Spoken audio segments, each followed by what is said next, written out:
Jamaica has a healthy, natural environment.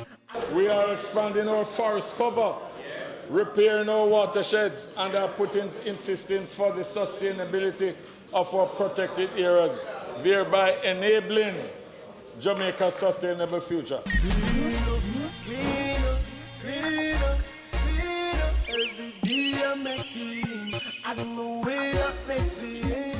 We have completed the preparation of the climate change policy framework and will shortly be laying it in this Honourable House. The next move is to create climate change networks at the local level in each parish. To help push that agenda across the public sector, government has received $2 billion from the Climate Investment Fund through the Inter-American Development Bank, IDB. $1 billion is also coming from an international body known as the Adaptation Fund for a project to strengthen our agricultural sector and coastal areas against the effects of natural disasters. The major component of the project is the construction of 2 breakwater structures in the Long Bay area of Negril. These are aimed at protecting the beach from further destructive erosion. I am pleased to advise members that Cabinet has approved the implementation of this important project even as we continue to engage the Negril community.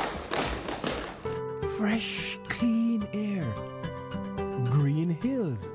Under the country's principal environment legislative framework, we will be promulgating regulations to govern environmental impact assessments and manage resource-protected areas during this financial year.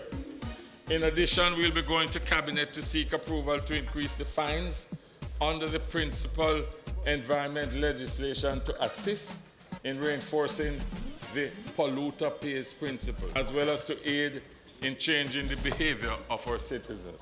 A vehicle emission standards is being prepared this year. Other plans underway this fiscal year include the Protected Areas System Master Plan and zoning plans for the Negril, Montego Bay, and Ocho Rios marine parks. Also, the National Protected Areas Conservation Trust Fund is to become operational during this financial year, while discussions continue on the new forest policy, which was tabled in March. Jamaica is still the most beautiful place in the world. And to keep it beautiful for future generations, we have to take care of our resources, including our water sources. For this financial year, $407 million is being spent on the Yalas River, Hope River Integrated Watershed Management Project. $43 million will also be used to repair catchment tanks in several parishes. Also, my ministry will be promoting individual household rainwater harvesting solutions in areas devoid of adequate sources and piped water. Pilot projects will begin in Manchester and St. Ann. Additionally, the process has started to secure 71 pump sets for pump replacement under the $350 million Pump and Tank Operating Efficiency Program. For 2015-2016, the National Water Commission (NWC) has a number of projects planned. Among them, fixing 26 water supply facilities in the Kingston metropolitan area, the Artificial Aquifer Recharge Project, which seeks to remove water from the South St. Catherine Limestone Aquifer, the continuation of the Portmore Sewerage Reconfiguration Project, and upgrading the sanitary sewage system in the communities of Majestic Gardens, Seaview Gardens, and Riverton Meadows in South and Southwestern St. Andrew. Improve land use, planning, and development. I am pleased to report to this Honourable House that a land divestment policy framework and procedures manual for the divestment of government lands has finally been produced, and here it is, Mr. Speaker. This will be a guide to all public sector entities that are involved in the divestment of land, for example, the National Land Agency. At the same time, an electronic inventory of all government lands will be developed and updated using a software known as the Estate Management System. If you're having land titling problems, help is coming. By the end of June 2015, 6 land adjudication committees to settle land issues will be established in Clarendon, 4 in Manchester, and 2 in St. Catherine.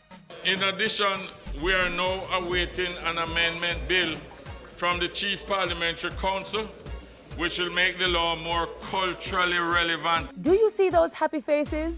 They represent the many who have benefited from land titles in recent times. But if you're among some Jamaicans who sold lands to bauxite companies, resettled, and are now having some problems with getting your titles, we have some good news for you. under an MOU entered into with Noranda Bauxite Company Limited in 2011, LAMP is now seeking to produce titles for 100 parcels of land in the parish of St. Anne in the first instance. We will continue to engage all bauxite companies until this vexed issue is resolved. Completion of the revised first draft of the National Land Policy is also on the agenda for 2015-2016. Strengthen protection of our natural environment. Improve recycling and disposal of waste. Reduce our vulnerability to natural hazards and the impact of climate change. Government is ensuring all this happens to achieve Vision 2030. And with the Climate Change Ministry leading the way, we are well on our way. Clean up, every day I make clean. I don't know